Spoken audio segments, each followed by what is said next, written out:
7 जुलाई 2013 को business standard ने एक आर्टिकल पब्लिश किया जहां उन्होंने बैंक बाजार के एक सर्वे को दिखाते हुए क्लियरली भाई ये रिवील किया कि भारत के अंदर on an average her family के पास सिर्फ और सिर्फ 4,25,000 रुपीस ही सेविंग्स में पड़े हुए हैं। और भाई ज्यादातर फैमिली के पास तो उतने भी पैसे नहीं है। और इन सब के बीच में अगर गलती से भी एक आध मेडिकल इमरजेंसी आ भी गई ना भाई, तब तो भाई पूरी की पूरी फैमिली कंगाल हो जाती है, रोड पे आ जाती है। और ये बात कोई मैं हवा में नहीं बता रहा हूँ, बल्कि बैंक बाजार ने बाकायदा पर्सनली हर एक स्टेट का सर्वे किया और उन्होंने भाई स्टेट वाइज लोगों के बैंक अकाउंट में लमसम कितने पैसे पड़े हुए हैं ना, उन सब की एक रिपोर्ट बनाई। आप खुद यहाँ पे देख सकते हो, आपको खुद पता चलेगा।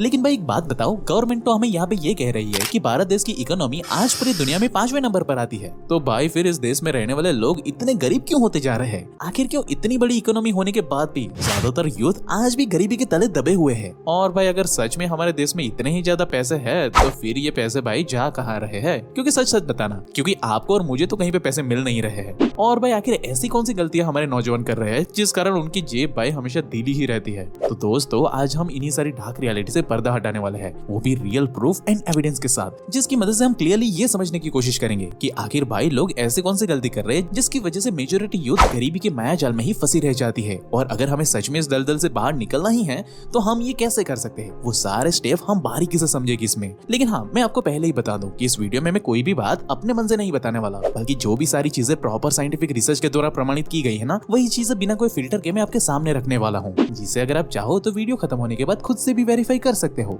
लेकिन हाँ, अभी के लिए मेरे साथ इस वीडियो के अंत तक बने रहे। So hey beautiful people, welcome to Fundoo programming. मैं हूँ आपका दोस्त फंडू बॉय। अब भाई इससे पहले कि हम ये समझे ना कि आखिर इंडियन यूथ ऐसे कौन सी गलती कर रही है और उन गलतियों को हम कैसे रोक सकते हैं जिससे कि भाई हमारी जेब भी पैसों से भर जाए, तो भाई इससे पहले थोड़ा ये समझ लेते हैं कि आखिर लोगों के पास पैसों की तंगी होती क्यों है और क्या ये कोई नई प्रॉब्लम है या हमेशा से ही हमारी हालत ऐसी ही फटी पुरानी सी रही है। तो भाई अगर हम आंकड़ों की बात करें ना, तो यहाँ पे हमें क्लियरली देखने को मिलता है कि भारत की इकोनॉमी काफी तेजी से ग्रो हो रही है। आप खुद इस ग्राफ में देख सकते हो कि ये ग्रोथ हर 5 सालों में इकोनॉमी को लगभग डबल करती आई है, जिससे भाई ये तो साफ हो जाता है कि भारत के लोग हर साल पैसों के मामले में ग्रो तो जरूर से हो रहे हैं। और अगर हम ज्यादा नहीं लेकिन पिछले 10 सालों के ही लोगों की इनकम एंड लाइफस्टाइल को अगर क्लियरली हम देखेंगे ना, तो भाई हमें पता चलेगा कि लोगों की इनकम और लाइफस्टाइल अब पहले के मुकाबले में काफी ज्यादा बेहतर हुई पड़ी है। और ये चीज तो हम क्लियरली अपने आसपास देख ही सकते हैं। और भाई ये बात मैं कोई हवा में नहीं बता रहा हूँ, बल्कि आप खुद यहाँ पे देख सकते हो।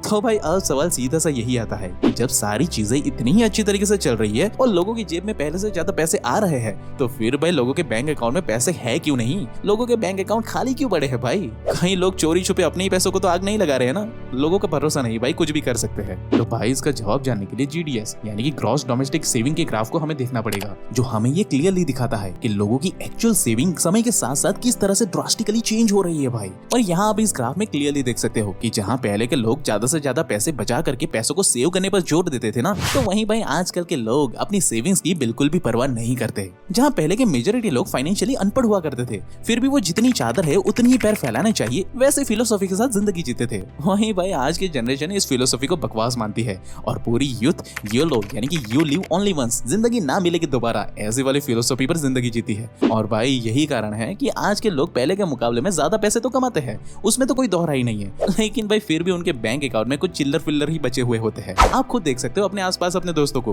अब भाई यहाँ पे सीधा सा सवाल यही उठ रहा है कि भाई लोग जानबूझकर ऐसी बेवकूफी भला क्यों ही कर रहे हैं? तो दोस्त इस सवाल का जवाब जानने की तलब सिर्फ हमें ही नहीं बल्कि कुछ सालों पहले कई सारे रिसर्चर्स को भी हुई थी। इसलिए कुछ सालों पहले एक ऑफिशियली स्टडी की गई जहाँ रिसर्चर्स ने भाई ऑफिशियली कई सारे लोगों के ऊपर एक सर्वे कंडक्ट किया, जहाँ से उन्हें ये पता चला कि 90% लोग ना भाई अपनी कमाई का ज्यादातर पैसा सिर्फ इसीलिए खर्च कर देते हैं क्योंकि उन भाई साहबों को सोशल मीडिया पर जो सेलिब्रिटीज और इन्फ्लुएंसर होते हैं ना, उनकी लाइफस्टाइल देखकर खुद भी उसी तरह की लाइफस्टाइल हासिल करना चाहते हैं। और भाई इससे एक भयंकर सर्कल क्रिएट होता है। एक्चुअली में कई सारे लोग ऐसे सेलिब्रिटी से इन्फ्लुएंस होकर महंगे महंगे आईफोन या और महंगी चीजें खरीद कर लेकर आते हैं और उसे शो ऑफ करने के लिए सोशल मीडिया पे वीडियो या फोटोज पोस्ट करते हैं। और भाई इसे देखकर बाकी लोग भी ट्रिगर हो जाते हैं और वो लोग भी आईफोन जैसे लग्जरी आइटम को खरीदने के लिए निकल पड़ते हैं। भले ही उनकी जेब में पैसे ना हो, लेकिन लग्जरी आइटम के लिए वो लोन या EMI का भी बोझ तले दबना पसंद करते हैं और किसी चीज की वो परवाह भी नहीं करते। और फिर जब वो इस EMI वाले आईफोन की पिक्चर सोशल मीडिया पर अपलोड करते हैं ना, तब तब भाई इसे देखकर और भी कई सारे लोग एक्टिवेट हो जाते हैं और फिर जाहिर सी बात है कि वो लोग भी जाकर सेम इसी तरह से लोन या ईएमआई पर आईफोन जैसे लग्जरी आइटम उठा लेते हैं। और भाई ये सर्कल ऐसे ही घूमता रहता है जहाँ लोग बस दिखावे के लिए तो अमीर नजर आते हैं, लेकिन भाई पर्दे के पीछे की सच्चाई तो कुछ और ही होती है। और ये सुनकर ये मत समझना कि ये बेवकूफी का सिलसिला यहीं पे रुक जाता है, ना ना ना ना ना ना ना, क्योंकि भाई आज का यूथ जो खुद को हर मामले में तुर्रम खा समझता है ना, उनकी भाई ये कड़वी रियलिटी ये है कि उनकी लिटरेसी रेट की बात करें ना तो 100 में से 78 लोग भारत में ऐसा है जो अच्छे से पढ़े लिखे तो है, लेकिन भाई वहीं अगर हम उनकी फाइनेंशियल लिटरेसी की बात करें तो ये नंबर 27% पर ही सिमट जाता है। जिसका मतलब भाई सीधा सा है कि भारत के अंदर हर 100 में से 27 लोग ही ऐसे हैं जिन्हें पैसों को एक्चुअली में सही मायने में मैनेज करना और इस्तेमाल करना आता है। बाकी के भाई 73% लोग बस किसी तरह से अमीर बनने और फाइनेंशियल इंडिपेंडेंट होने के बस सपने देखते ही रह जाते हैं। और ये बात मैं कोई अपने मन से नहीं बता रहा हूँ, बल्कि खुद आरबीआई ने इस बात को अपनी रिपोर्ट में एक्सेप्ट किया है। आप खुद यहाँ पे देख सकते हो। अब आरबीआई का ये रिपोर्ट देखकर आप ये सोच सकते हो कि भाई इसमें दिक्कत क्या है। अगर लोग फाइनेंशियली लिटरेट नहीं है तब तो कोई दिक्कत की बात ही नहीं है ना, क्योंकि ऐसे में ना तो लोग कभी ज्यादा पैसे कमाएंगे और ना ही वो फालतू का खर्च करेंगे। तो भाई आपका भ्रम अभी दूर हो जाएगा। जरा एक नजर उठा करके इस ग्राफ को देख लो जो ये दिखाता है कि पिछले 5 सालों में लोगों के बीच क्रेडिट कार्ड ना भाई कितना ज्यादा पॉपुलर हो चुका है। जहां मार्च 2017 में सिर्फ 29 मिलियन लोगों के पास क्रेडिट कार्ड हुआ करता था ना, तो वहीं मार्च 2021 में ये नंबर 62 मिलियन हो चुका है। भाई सोच के देखो, 62 मिलियन छोटा नंबर नहीं होता भाई। और दोस्त इनमें मजेदार बात पता है क्या है कि इन लोगों में से ज्यादातर लोग वो शामिल हुए हैं जिन्हें एक्चुअली में अपने फाइनेंस को मैनेज करना ही नहीं आता। इसलिए तो बैंक वालों ने चालाकी से उनके हाथों में क्रेडिट कार्ड पकड़ा दिया है ताकि वो दिल खोलकर पैसे उड़ा सके।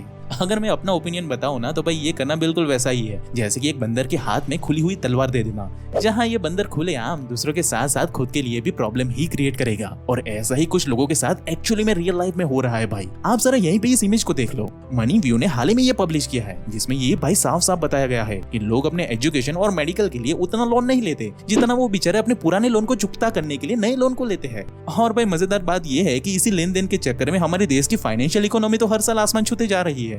लेकिन भाई मेजॉरिटी लोगों की इसी बुरी हैबिट की वजह से लोग सड़कों पर कंगाल होकर घूम रहे हैं, जो भाई ये क्लियरली दिखाता है कि इंडियंस का पैसों के साथ रिश्ता वक्त के साथ साथ कितना बुरा होते जा रहा है। इसका अंदाजा ना भाई आप यहीं से लगा सकते हो कि जब 2021 में EY रिफाइन ने एक सर्वे किया ना तो उनको पता चला कि 80% वर्किंग क्लास एम्प्लॉइज अपनी पूरी सैलरी भाई महीना खत्म होने से पहले ही खत्म कर देते हैं। इसलिए उनके जीवन में अपने आने वाले फ्यूचर के लिए जो पैसे इन्वेस्ट करना और सेविंग्स करना जैसे कोई कॉन्सेप्ट ना बचता ही नहीं है। वहीं अगर हम एक्चुअल इन्वेस्टमेंट की बात करें ना तो आप लोगों को ये डेटा देखकर शॉक लगेगा, क्योंकि डेटा के अकॉर्डिंग 13% लोग ही हर महीने भाई अपनी सैलरी से कुछ पैसे बचा पाते हैं और उन बचे हुए पैसों से वो एक्चुअली में अपने फ्यूचर के लिए इन्वेस्ट कर पाते हैं। बाकी सारे लोग तो भाई फाइनेंशियल इंडिपेंडेंट होने के बजाय बस लोन और EMI के कर्जे तले सर से लेकर पांव तक डूबे हुए हैं। इसलिए तो भाई ऐसे महान लोगों को SIP, mutual fund, investment, stock market ऐसी चीजें कभी समझ में ही नहीं आती।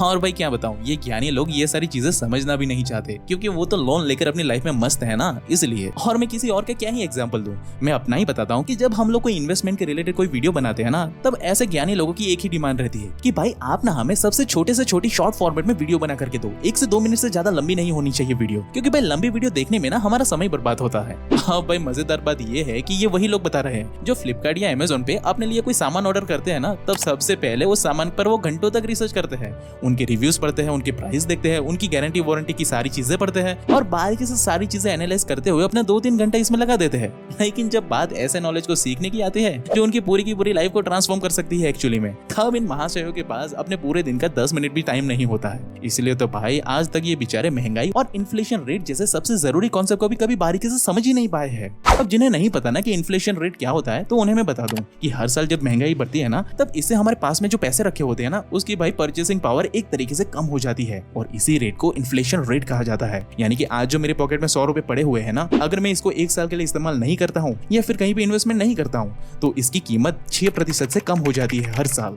और ये बात मैं नहीं बल्कि हमारी गवर्नमेंट इकोनॉमी के हिसाब से आम जनता को यही बताती है कि भाई हर साल महंगाई की वजह से इन्फ्लेशन रेट 6% से बढ़ रहा है। इसलिए भाई अपने अधूरे ज्ञान से कुछ ना समझ लोग अपने पैसों को बिना कुछ ज्यादा सोचे समझे FD में डालकर खुश हो जाते हैं। उनको लगता है कि वाह भाई हमने तो क्या ही बड़ा काम कर दिया, क्योंकि यहाँ से तो हमें 7% का इंटरेस्ट रेट मिल रहा है ना, तो साल के अंत में कोई दिक्कत की बात ही नहीं है। लेकिन दोस्त असली रियलिटी तो हमसे छुपा करके रखी जाती है। जैसे कि अगर हम सोशल मीडिया और दवाइयों की इन्फ्लेशन रेट की बात करें ना, तो ये करीब करीब 14% होती है। यानी कि अगर आप आज की डेट में कोई भी छोटा मोटा ऑपरेशन करवाते हो ना, और उसका खर्चा अगर मान लो कि 1 लाख रुपीस आता है, तब भाई अगले साल इसी सेम ऑपरेशन का कॉस्ट आपको 1,14,000 रुपीस का पड़ेगा। वही मेडिकल छोड़ो, एजुकेशन की ही बात कर ले तो इसके अंदर भी भाई 12% का इन्फ्लेशन रेट हमें देखने को मिल जाएगा। इसलिए अगर आप ये सोच रहे हो कि भाई एफडी में पैसे डालकर हमने तो पूरी दुनिया जीत ली, तो भाई रुक जाओ, क्योंकि भाई यहाँ पे आप बहुत बड़ी गलती कर रहे हो। दरअसल आपको दिन दहाड़े चूना लगाया जा रहा है, क्योंकि महंगाई सिर्फ दिखाने के लिए 6% है, लेकिन एक्चुअल मार्केट में 12 से लेकर 14% महंगाई बढ़ती जा रही है, और ये बात आपको कोई मुंह पे नहीं बताएगा। तो भाई फिर करे क्या, आखिर हम कैसे इन गलतियों को फिक्स करें? अब दोस्त जो हो गया सो हो गया, उसे तो हम बदल नहीं सकते, लेकिन हम आज से ही एक फ्रेश शुरुआत कर सकते हैं, ताकि सीधी सी बात है कि हम आगे जाकर ऐसे लोन और ईएमआई वाले ट्रैप में ना फंसकर सच में एक फाइनेंशियल इंडिपेंडेंस को हासिल कर सके। सीधी सी बात है, लेकिन इसके लिए आपको कुछ बातों का ध्यान रखना होगा। पहली बात तो क्लियर है भाई कि इन सारे ट्रैप और गलतियों को दोबारा कभी ना दोहराए, जिसे हमने अभी अभी वीडियो में डिस्कस किया है ना, वही बातें। अगर आपको फिर भी कंफ्यूजन है ना, तो उन सारी गलतियों को आप दोबारा वीडियो देखकर वेरीफाई कर सकते हो, आपको पूरी क्लैरिटी फिर से मिल जाएगी। साथ ही आपको दूसरी चीज ये करनी है कि आपको अपनी मनी मिस्टेक को मिनिमाइज करके अपने आप को फाइनेंशियली एजुकेट करना होगा, क्योंकि भाई पैसे आपके हैं ना, तो अगर आपके पास प्रॉपर फाइनेंशियल नॉलेज होगी तो आप स्ट्रॉन्ग एंड इफेक्टिव डिसीजन हर बार अपने फाइनेंस को लेकर ले पाओगे, ताकि जिंदगी भर आप कभी ऐसे ट्रैप में फंसोगे ही नहीं। लेकिन अगर आपके मन में अभी भी ये सवाल आ रहा होगा ना कि भाई आखिर हम कब और कैसे अमीर बन सकते हैं, जबकि हमारे पास तो आज कुछ भी नहीं है, तो दोस्त ऐसे में आप चैट जीपीटी और एआई की मदद ले सकते हो। हमने ऑलरेडी इसके ऊपर एक वीडियो कोर्स भी बनाया हुआ है, आप चाहो तो उसके लिंक इन डिटेल में डिस्क्रिप्शन बॉक्स में दे दूंगा, आप उसे भी चेकआउट कर सकते हो। लेकिन हाँ, अगर आपको फिर भी कंफ्यूजन रहे तो आप इस लेफ्ट वाली वीडियो को अभी देख सकते हो, जो आपको फाइनेंशियल फ्रीडम के प्रोसेस को step by step proof and evidence के साथ सिखाएगी। बाकी आपको हमारा ये वीडियो कैसा लगा वो हमें कमेंट करके जरूर से बताना, और ऐसे ही लाइफ चेंजिंग वीडियोस हर हफ्ते देखने के लिए भाई हमारे चैनल को अभी सब्सक्राइब करें। And at last, thank you for watching guys.